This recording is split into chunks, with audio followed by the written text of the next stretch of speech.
Assalamualaikum warahmatullahi wabarakatuh. Shalom, salam sejahtera bagi kita semua.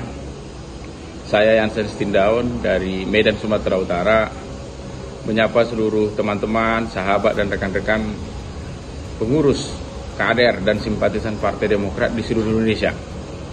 Baik itu dari tingkat kecamatan, kabupaten kota, provinsi, pokoknya seluruh Indonesia lah.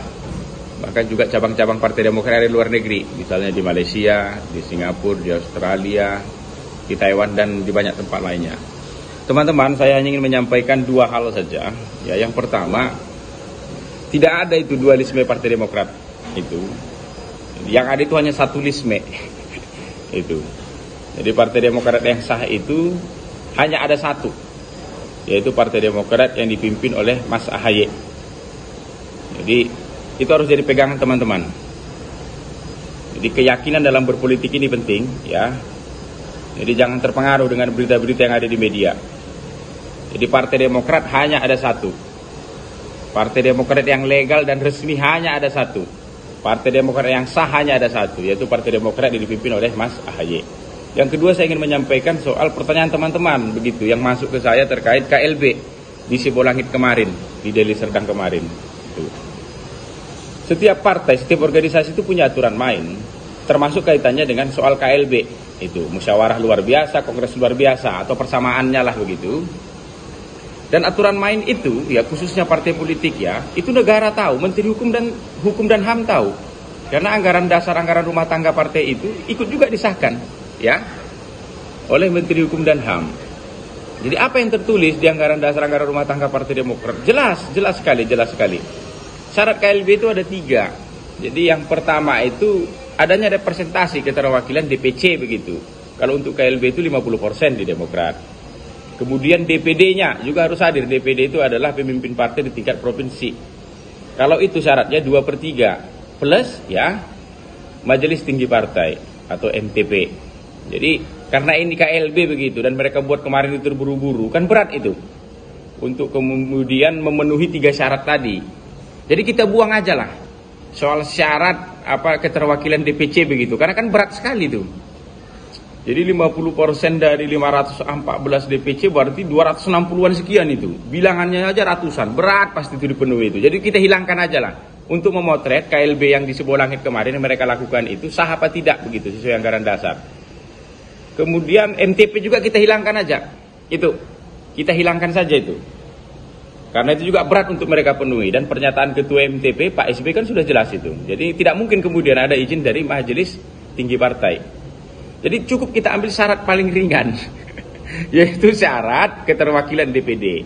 DPD itu kan provinsi, sebagaimana saya jelaskan di awal tadi. Provinsi itu kan cuma ada 34 di Indonesia. Tuh. Jadi kalau 2/3-nya itu berarti lebih kurang. Coba teman-teman buka kalkulator ya. Saya takut salah. Itu 22,6 sekian lah. Kalau kita itu bulatkan ke atas, maka 23 DPD berarti, 23 provinsi berarti. Nah, pertanyaannya kemudian sekarang ya, kalau kita ingin memotret KLB yang di Sibolangit kemarin, berapa DPD-nya yang hadir di acara itu? Nah, berapa DPD?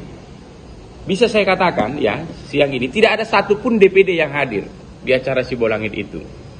Jadi 34 DPD di seluruh Indonesia ini solid di bawah kepemimpinan Mas AHY. Jadi pakai satu syarat saja ya, KLB mereka itu sudah tidak sah. Dan nggak mungkin itu disahkan oleh Menteri Hukum dan HAM. Orang anggaran dasar, anggaran rumah tangga untuk penyelenggaraan KLB itu Menteri Hukum dan HAM tahu kok, negara tahu kok, mereka ikut mengesahkan kok. Itu. Jadi jangankan menggunakan 3 syarat, satu syarat saja tidak terpenuhi. Itu. Anggaplah misalnya kemarin 514 DPC semua hadir. Tidak ada satu DPD pun hadir. Itu pun nggak sah. Itu. Apalagi nih? Itu DPC-nya jauh dari quorum untuk KLB, DPD-nya satu pun gak ada yang hadir. Itu makanya saya mengatakan itu sudah pasti tidak akan disahkan itu oleh Menteri Hukum dan HAM. Dan untuk mengecek ini gampang, nggak susah, nggak rumit. Itu ada namanya SIPOL, Sistem Informasi Partai Politik. Itu saya kebetulan ya orang yang ikut terlibat dalam mengurus SIPOL itu di pemilu yang kemarin. Memang berat sekali, bukan hanya Partai Demokrat. Itu hampir semua partai di Indonesia ini lolos SIPOL itu di detik-detik akhir itu. Jadi Tetapi ternyata sekarang ada gunanya ketika ada soal-soal dalam tanda kutip ya, ada dualisme kepengurusan lain segala macam. Saya katakan di awal tadi nggak ada itu dia. Tinggal dicek aja di sistem informasi partai politik. Itu ada di KPU itu. Di DPC ini siapa ketua DPC-nya yang sah sesuai sipol begitulah. Kemudian DPD-nya, ketua DPD-nya siapa yang sah sesuai sipol. Tinggal dicek aja. Itulah pemilik suara yang sah. Termasuk DPD begitu. Dari 34 DPD itu namanya ada di sipol, sistem informasi partai politik.